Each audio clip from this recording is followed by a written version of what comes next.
As you're probably aware, this Friday, January 22nd, is the 43rd anniversary of the Roe v. Wade Supreme Court decision legalizing abortion in the United States.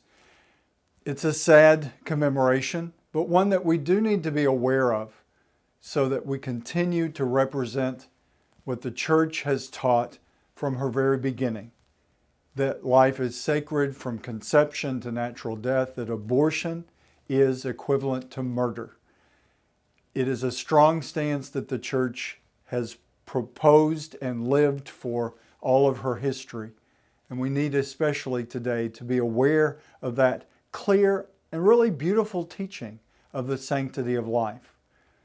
I've chosen to use that title for all of our pro-life efforts here in the Diocese of Tyler, Sanctity of Life.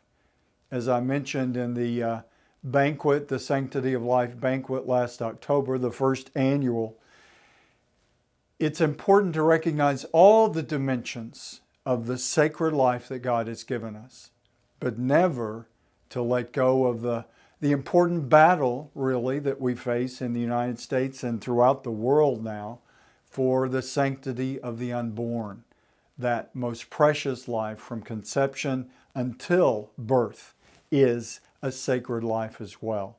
And we need to help our society, the good people of God, to understand that truth, which we would hope would be simply instinctive, as it is for many. But with all the politics and all the issues that come around, to recognize what we must stand for is that life is sacred.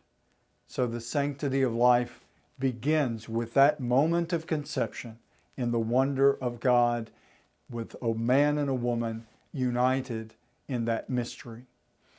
Let us commemorate this January 22nd once again through prayer, fasting, and abstinence, through all the ways that we can spiritually remind ourselves and remind others.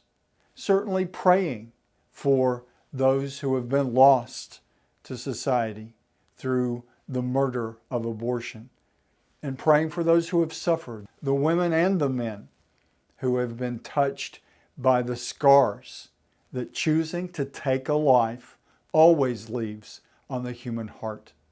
Let us be a diocesan community, lovingly and joyfully and strongly proclaiming the sanctity of life in all its dimensions.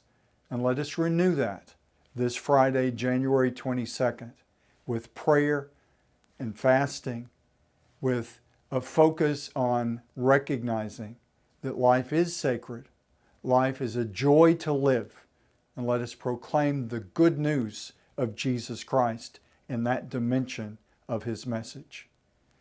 As always, God bless you.